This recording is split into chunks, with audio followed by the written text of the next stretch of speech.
kasih atas kesempatan yang telah diberikan kepada kelompok kami. Kami akan menjelaskan dan mempresentasikan hasil dari kerja kelompok kami tentang pemanfaatan dan pengelolaan sumber daya alam yang ada di Sangihe.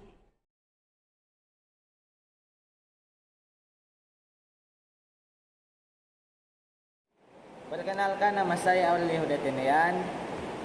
Pada kesempatan kali ini kita akan membahas teks eksplanasi mengenai sumber daya alam perikanan dan kelautan di Sangihe. Kabupaten Kepulauan Sangihe memiliki sumber daya alam yang beragam seperti kelapa, rotan, jagung, dan sagu yang merupakan beberapa hasil alami. Sebagian besar sumber daya alam tersebut dimanfaatkan masyarakat dalam hal perekonomian. Misalnya, rotan yang dibuat menjadi kerajinan rumah tangga dan lain-lain. Tak hanya itu, perikanan di Sangihe juga terbilang beragam, mulai dari ikan tuna, ikan cakalang, dan ikan layang. Bisa dibilang merupakan keunggulan perikanan Sangihe. Salah satu jenis sumber daya alam yang ada di Sangihe ini bisa dimanfaatkan untuk berbagai hal. Misalnya tempurung bisa dijadikan bara dan kerajinan lainnya. Ada juga ikan tuna, ikan cakalang, dan ikan layang.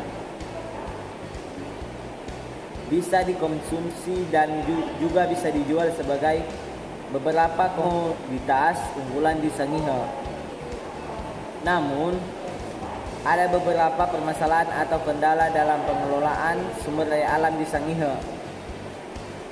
Misalnya kerusakan-kerusakan pada sumber daya alam, terutama kekeliruan dalam pengelolaannya, adanya pihak-pihak asing yang mencuri sumber daya alam kelautan di Sangihe, sumber daya manusia yang kurang, pangsa pasar yang jauh, teknologi kurang memadai, dan lainnya. Pada sumber daya alam tersebut merupakan pendukung utama bagi kehidupan manusia.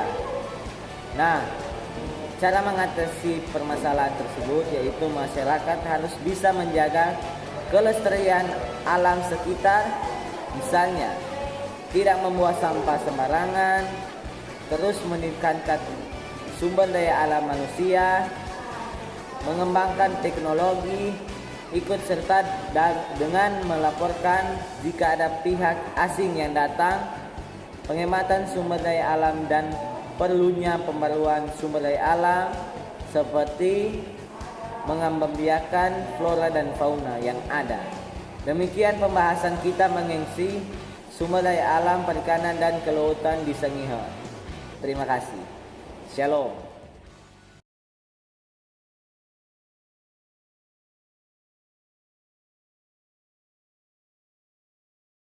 Shalom, saya Heru Timothy Asalui, dan pada kesempatan kali ini kita akan membahas mengenai soal matematika program linear, sumber daya alam kelautan dan perikanan di Sangihe. Soalnya adalah, di wilayah Laut Sangihe memiliki 3 komoditas perikanan unggulan, yaitu ikan tuna, ikan cakalang, dan ikan layang. Seorang nelayan di Sangihe memiliki sebuah perahu dengan muatan maksimal 3 ton ikan. Setiap kali berlayar untuk mencari ikan, nelayan tersebut selalu mendapatkan 2 jenis ikan, yaitu ikan cakalang dan ikan tuna. Berat satu ekor ikan cakalang adalah 4 kg, sedangkan ikan tuna adalah 14 kg. Perahu nelayan tersebut tidak mampu menampung lebih dari 400 ikan. Jika harga jual 1 kg ikan cakalang adalah 35.000 dan 1 kg ikan tuna adalah 75.000, maka tentukan A. Model matematika dari permasalahan di atas. B. Tentukan fungsi objektifnya agar nelayan memperoleh penghasilan maksimum. C. Buatlah grafik daerah himpunan penyelesaiannya. Dan D. Hitunglah pendapatan maksimum yang didapat oleh nelayan Sangihe. Setelah membaca soal tadi, kita perlu menganalisis hal-hal yang perlu diketahui. Yang pertama adalah muatan maksimal dari perahu adalah 3 ton atau 3.000 kg. Ikan yang selalu didapat adalah ikan cakalang dan ikan tuna. Berat satu ekor ikan cakalang adalah 4 kg dan berat satu ekor ikan tuna adalah 14 kg. Sedangkan kapasitas dari perahu nelayan adalah 400 ekor ikan dan harga 1 kg ikan cakalang adalah 35.000 dan harga 1 kg ikan tuna adalah 75.000. Kemudian kita akan buat model matematikanya. Karena ikan cakalang dan ikan tuna adalah ikan yang selalu didapat oleh nelayan sangnya, maka ikan cakalang dan ikan tuna akan menjadi variabel kita. Kita misalkan ikan cakalang adalah X dan ikan tuna adalah Y. Fungsi kendala yang kita temukan adalah yang pertama, X ditambah Y kurang dari sama dengan 400. Yang kedua adalah 4X ditambah 14Y kurang dari sama dengan 3000. Yang ketiga adalah X lebih dari sama dengan 0. Dan keempat adalah Y lebih dari sama dengan 0. Sedangkan fungsi tujuannya adalah 35.000X ditambah 75.000Y. Kemudian kita akan mencari titik potong dari kedua pertidaksamaan yang ada. Yang pertama adalah X ditambah Y sama dengan 400. Kita misalkan variabel X adalah 0, maka hasilnya adalah Y sama dengan 400. Kemudian kita misalkan juga variabel Y adalah 0, maka X sama dengan 400 juga. Jadi bisa kita tulis dalam tabel atau kotak adalah X, Y sama dengan 0,400 dan 400,0.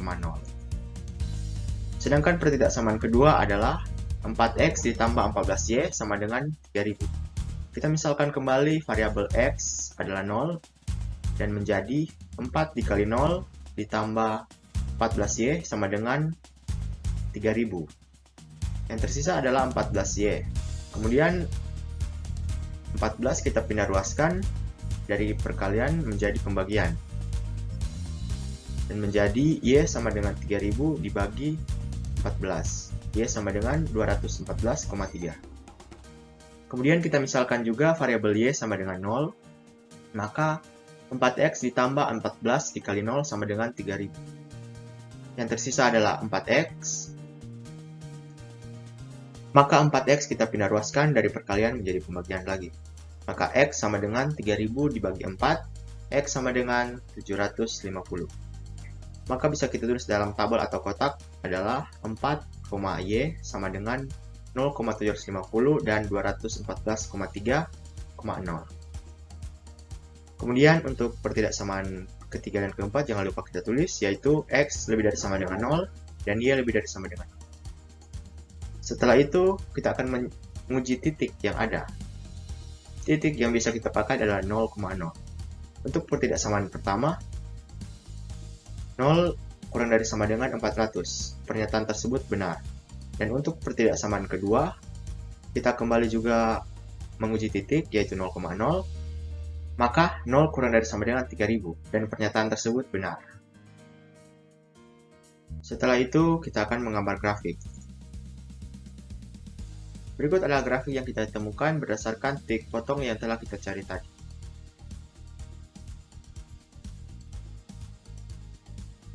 Setelah menggambar grafik, kita akan menemukan 4 titik potong, yaitu titik potong A, B, C, dan D.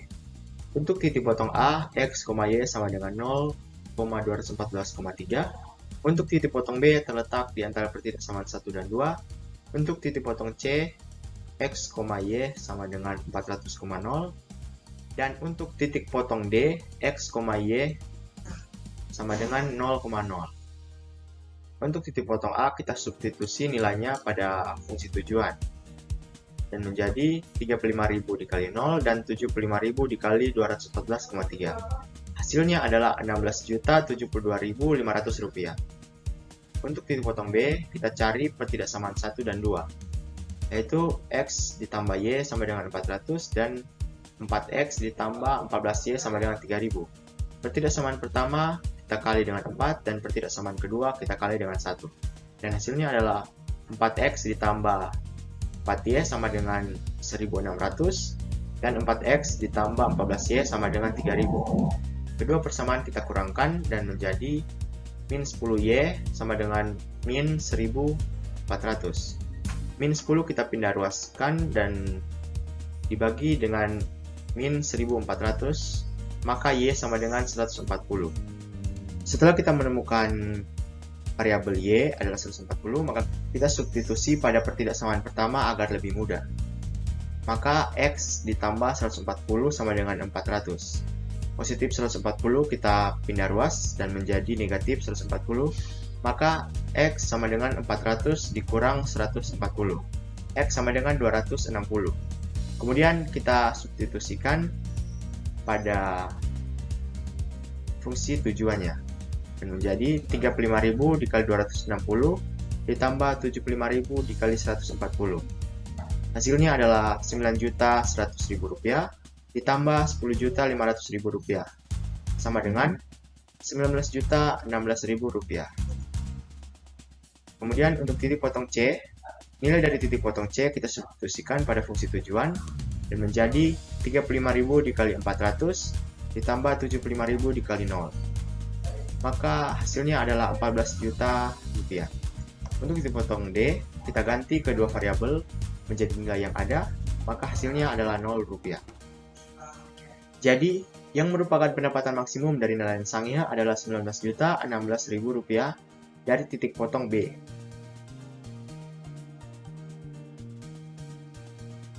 Demikian pembahasan kita mengenai soal matematika program linear, sumber daya alam, kelautan, dan perikanan Sangihe.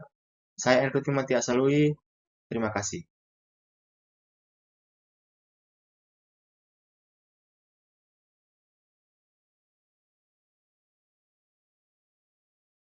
Perkenalkan, nama saya Sylvia Makaruku. Di kesempatan kali ini saya akan menjelaskan tentang permasalahan ekonomi, pembangunan ekonomi, solusi dari permasalahan ekonomi, dan juga hubungan harmonis yang terjalin di dalam masyarakat di Sangihe.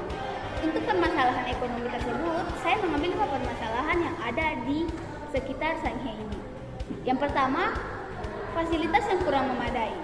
Yang kedua, iklim yang tidak baik karena curah hujan yang tinggi. Yang ketiga, banyaknya pihak-pihak asing yang mengambil sumber daya di daerah Sangihe, khususnya di area laut. Yang keempat, sumber daya manusia yang kurang karena tidak tahunya cara mengoperasikan alat-alat pendeteksi ikan dan alat-alat yang lainnya. Yang kelima, adanya tambang yang akan beroperasi di Sangihe akan merusak lingkungan yang ada karena ruang yang diberikan pada pihak tambang ini begitu besar. Dari permasalahan tersebut, di sini saya akan memberikan beberapa solusi untuk mengatasi permasalahan tersebut. Yang pertama, pemberian sarana dan prasarana produksi pembudidaya atau pelatihan bagi pembudidaya itu sendiri. Yang kedua, nelayan harus strategis dalam melakukan penangkapan ikan dengan cara memperhatikan iklim. Yang ketiga, pengawasan sumber daya dengan melakukan patroli dan perlakuan pemantauan terhadap aktivitas kegiatan perikanan serta menetapkan kawasan konservasi.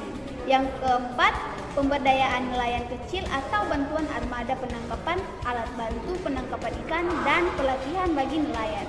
Dan yang kelima, kiranya pemerintah bisa mengambil kebijakan untuk memperkecil ruang yang diberikan pada pihak yang akan menambang emas sehingga kerusakan ekosistem laut maupun daratan tidak begitu terdampak. Dari pencapaian pembangunan ekonomi, di sini saya mempunyai 3 pencapaian pembangunan ekonomi yang ada di sana. Yang pertama ialah adanya tol laut yang beroperasi untuk menjangkau masyarakat yang ada di Sangihe yang bermanfaat untuk mengantarkan barang kepada konsumen tanpa diantarkan ke tangan distributor lain. Selain tol laut, pemerintah juga mendirikan lembaga-lembaga kecil untuk menjaga dan melestarikan keindahan laut di Sangihe. Lembaga-lembaga ini bertujuan untuk mengontrol maupun mengawasi agar hasil laut yang ada di Sangihe tidak diambil secara ilegal maupun semena-mena. Dan yang terakhir adalah adapun pembangunan gedung pembekuan ikan di Dago yang bermanfaat untuk mengawetkan atau membekukan ikan agar tidak cepat busuk. Untuk hubungan harmonis, Sangihe dikenal sebagai tempat yang mayoritasnya kebanyakan beragama Kristen dan memiliki adat dan budaya yang beragam. Masyarakat di Sangihe sangatlah hidup rukun satu sama lain karena mereka saling menghargai satu sama lain. Walaupun berbeda suku, agama, dan ras, mereka menjalin hidup di dalam kasih dan jarang sekali terdengar ada pertengkaran di antara warga. Sampai sekarang keharmonisan itu dipertahankan dengan adanya kearifan lokal yang ada di daerah tersebut. Salah satunya adalah makan bersama yang sudah diterapkan dari zaman nenek moyang mereka sampai saat ini dan akan berkelanjutan sampai anak-anak mereka selanjutnya. Tradisi ini bertujuan untuk mempersatukan masyarakat supaya bisa hidup saling rukun satu sama lain.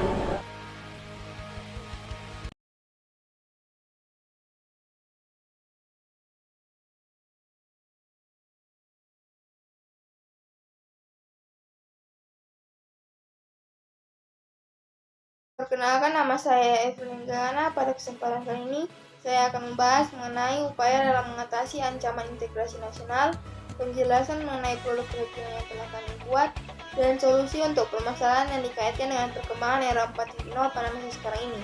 1. Upaya dalam mengatasi ancaman terhadap integrasi nasional. Sebagai generasi muda bangsa, upaya pertama yang dapat kita lakukan untuk mengatasi ancaman integrasi nasional adalah kita harus turut ikut serta dalam kegiatan gotong royong secara bersama-sama dengan tujuan untuk meningkatkan kesadaran bermasyarakat, berbangsa, dan bernegara. Kedua, sebagai generasi muda bangsa, upaya kedua yang dapat kita lakukan untuk mengatasi ancaman integrasi nasional adalah kita harus turut ikut serta mengelola, memanfaatkan, dan melestarikan sumber daya alam yang ada dengan tujuan untuk meningkatkan kesejahteraan rakyat. 3. Sebagai generasi muda bangsa, upaya ketiga yang dapat kita lakukan untuk mengatasi ancaman integrasi nasional adalah dengan membangun kesadaran generasi muda atau masyarakat akan pentingnya integrasi nasional dalam kehidupan bermasyarakat. Kedua, untuk produk yang kami buat adalah produk yang kami beri nama Miracle Mirror. Dalam membuat produk ini, kami menggunakan cangkang kerang, bintang laut, dan sedikit tambahan pasir pantai yang telah menjadi limbah. Kami memanfaatkan limbah tersebut yang diolah menjadi suatu kerajinan yang unik, memiliki nilai guna, memiliki nilai estetika, serta memiliki nilai jual tinggi. Jadi kerajinan yang kelompok kami buat adalah berupa cermin yang dihiasi dengan limbah cangkang kerang, bintang laut, dan juga pasir pantai. Walau terbuat dari limbah, tetapi kami membuat limbah yang kami gunakan menjadi sebersih mungkin dan aman, sehingga bisa menjadi menarik dan dapat menarik minat pembeli untuk membeli produk kami tersebut. Maka marilah kita sebagai masyarakat Sangihe yang ada ikut serta dalam mendukung kegiatan pemanfaatan limbah kerang maupun limbah lainnya untuk dijadikan atau diolah menjadi sebuah produk kerajinan yang unik, memiliki nilai guna, serta memiliki nilai estetika dengan tujuan mengurangi limbah yang di Sangihe. 3. Solusi untuk permasalahan yang dikaitkan dengan perkembangan era 4.0 pada masa sekarang ini. 1. Kesulitan dalam kegiatan bisnis dan mempromosikan bisnis. Perkembangan era 4.0 ini sangat dapat membantu atau mempermudah kita dalam kegiatan bisnis maupun mempromosikan bisnis. Karena dengan adanya perkembangan era 4.0 ini dapat mempercepat kegiatan bisnis dan kegiatan promosi berlangsung walau sedang berada di tempat yang jauh sekalipun. Jadi, sekarang jarak bukan lagi masalah untuk membuat perekonomian berkembang. 2. Memperluas wawasan dalam bidang perikanan dan kelautan di Sangihe. Bagi bidang perikanan dan kelautan di Sangihe, dengan adanya perkembangan era 4.0 dapat memperluas wawasan atau memperoleh informasi tentang perkembangan bidang perikanan dan kelautan yang ada di luar Sangihe. Karena Sangihe sendiri merupakan salah satu pulau terluar Indonesia di sebelah utara, maka perkembangan bidang perikanan dan kelautan di Sangihe tentu belum terlalu maju, sehingga diperlukan pengetahuan atau wawasan yang cukup mengenai perkembangan bidang kelautan dan perikanan yang berada di luar Sangihe agar dapat mengembangkan bidang perikanan dan kelautan Sangihe menjadi lebih maju dari sebelumnya. 3. Mempermaju teknologi dalam bidang perikanan dan kelautan di Sangihe. Bagi bidang perikanan dan kelautan di Sangihe, dengan adanya perkembangan era 4.0 dapat mempermaju teknologi perikanan dan kelautan di Sangihe. Karena Sangihe sendiri merupakan salah satu pulau terluar Indonesia di sebelah utara, maka perkembangan teknologi bidang perikanan dan kelautan Sangihe tentu belum terlalu maju dibanding daerah atau wilayah lain. Sehingga dengan adanya perkembangan era 4.0 ini, teknologi yang ada di bidang perikanan dan kelautan Sangihe menjadi lebih maju daripada teknologi sebelumnya. Demikian pembahasan saya mengenai upaya dalam mengatasi ancaman integrasi nasional, penjelasan mengenai produk kerajinan yang telah kami buat, dan solusi permasalahan yang dikaitkan dengan perkembangan era 4.0 pada masa sekarang ini. Sekian, terima kasih. Hasil presentasi dari kelompok kami. Jika ada penyampaian kata atau kalimat yang kurang berkenan dan salah, kami meminta maaf sebesar-besarnya, dan semoga presentasi kami bisa menjadi bekal bagi teman-teman serta Bapak Ibu guru untuk menjalankan kehidupan ke depannya dan bisa menjadi suatu pegangan bagi kita semua dan menjadi bekal bagi masa depan kita. See you.